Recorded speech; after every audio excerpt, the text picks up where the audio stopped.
公子，你不要怪顾师兄，他是好人，就是有些严格。师兄，应该叫顾师。他觉得我还可以，说会在成剑大会上召我入封，允许我私下称他为师兄。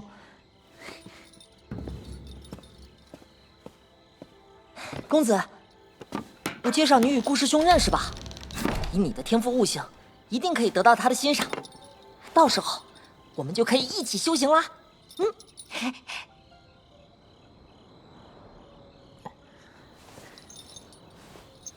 公子，您可能不知道，两望峰是我们青山最了不起的地方。峰上全是年轻的3代弟子，没有峰主长辈。但是每座峰上的师长都会择日去两望峰上授课。这也就是说，只要是两望峰的弟子，便可以学习九峰所有的剑诀。哦，还有，峰上弟子负责四处巡查，防范不老林与名不妖人潜入。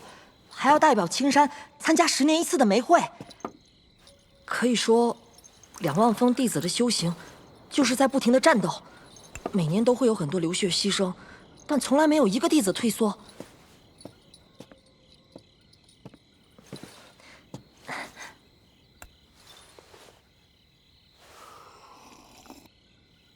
我确实不感兴趣，因为我不喜欢两望峰。啊？还有你那位顾师兄，顾师兄这么好的人，公子为何不喜欢？那两望峰呢？青山弟子怎么可以不喜欢两望峰？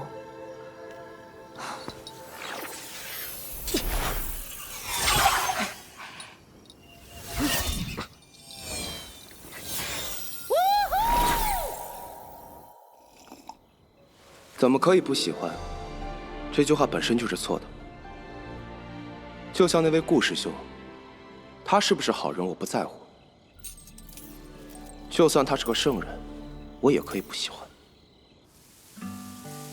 此后的几日里，白天柳10岁都会在洗剑溪畔刻苦修炼，夜晚则会来到我的洞府，帮我做一些打扫之类的事。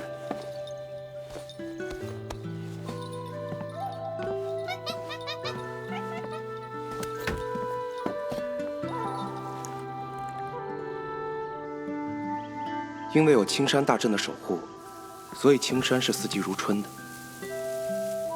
只有下雪的那几天，应青荣峰的要求，青山大阵会打开一丝缝隙，好让雪花飘进来。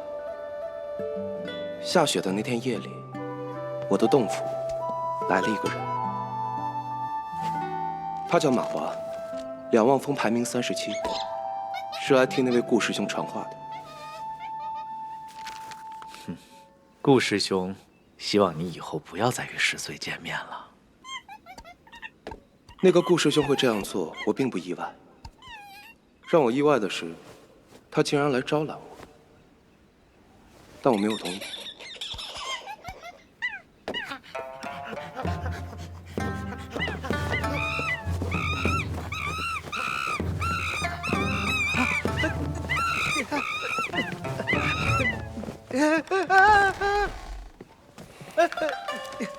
隔天夜里，柳10岁照例来我的洞府打扫。我看出来，他有一些话想说，但是又不好开口，所以等着我问。最终我们2人谁也没有开口。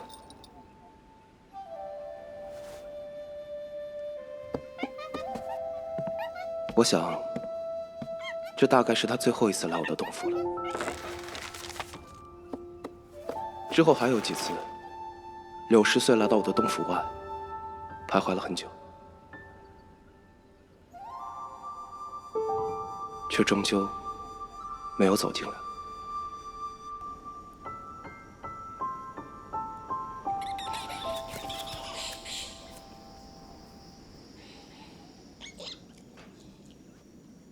景师兄，我们入内门了。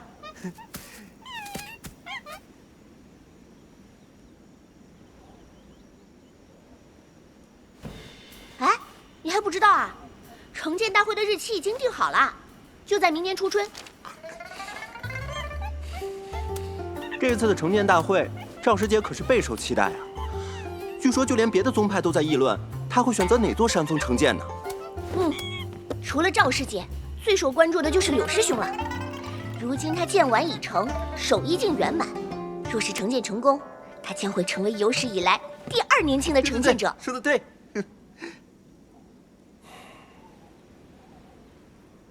是该去见见他了。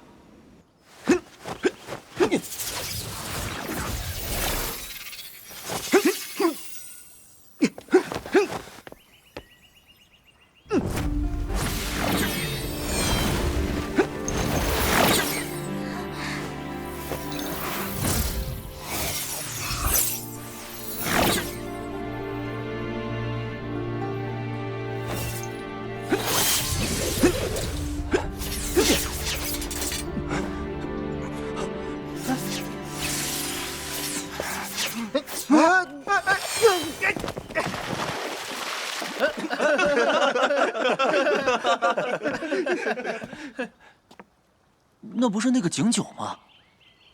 他怎么来了？啊，莫非是来修炼的？不可能吧？他可是出了名的懒。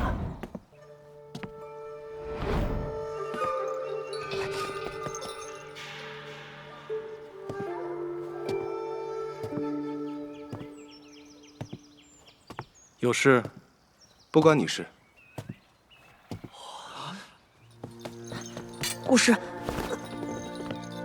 已经半年了，你的境界依然毫无进展，剑果的影子都看不到。听说你要用末世术的剑，你觉得自己有这个资格吗？有。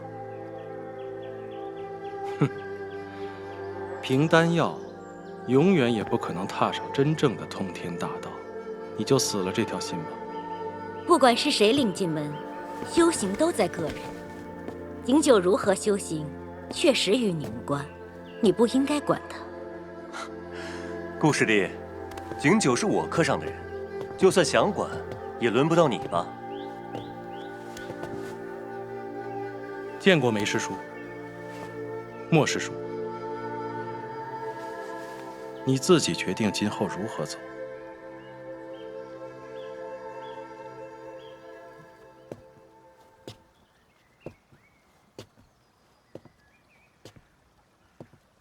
景九，你还是要再努力一些，早些把剑拿到手再说。哦，好吧。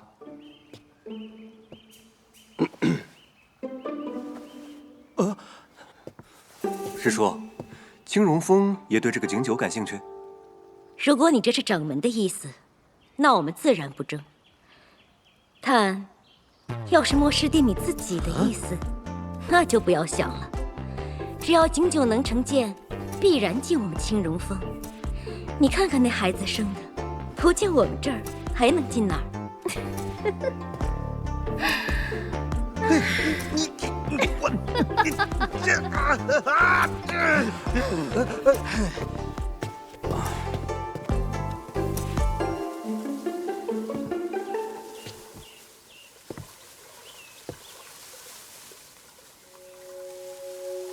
这玄气丹只能改日再交给10岁了。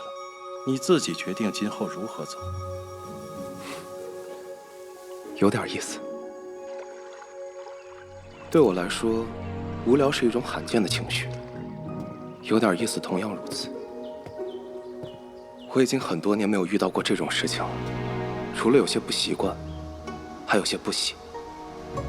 如果当年遇到这种事情，生出不喜，我会如何做呢？如果不喜，自然一剑杀了。当然，现在不行。那位顾师兄罪不至死，而我不是个好杀之人。更关键的是，要把对方一剑杀了，首先得有把剑。没有剑，也无法参加惩剑大会。看来，真的要取一把剑了。总不能用你，而且我答应了小莫，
抱歉，我不知道有人。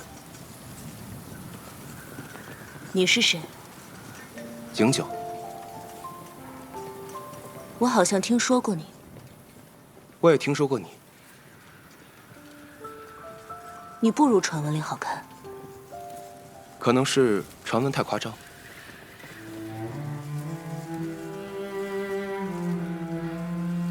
这就是我与他的第一次相见。当时我以为他不过就是一个长相好看的年轻弟子，直到后来我才发现，原来他就是那个让我心向往之的人。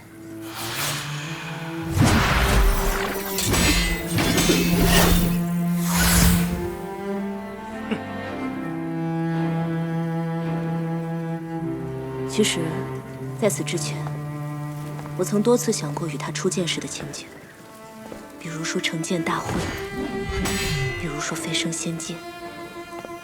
因为我觉得，一个人与他生命中重要的人初次相见，就应该是记忆深刻、非同凡响的。可人生就是这样，往往越是重要的事，发生的时候就越是稀疏平常。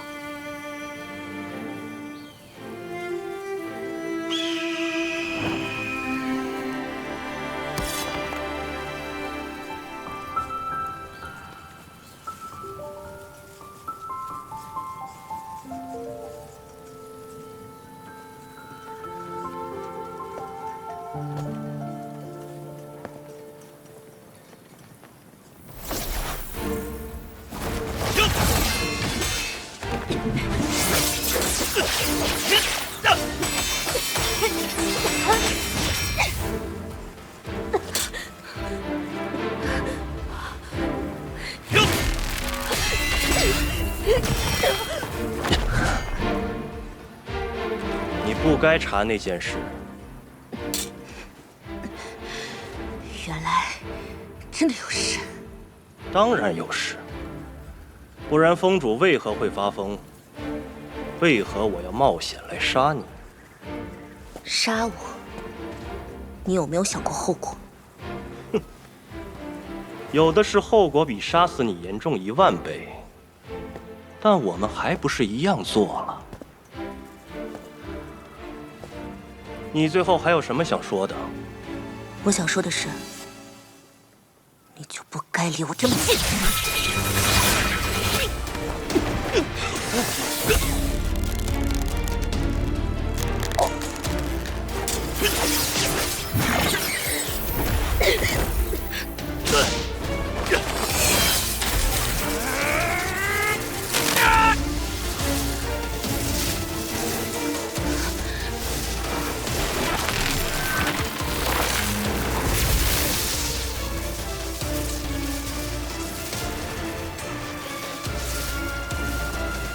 死吧！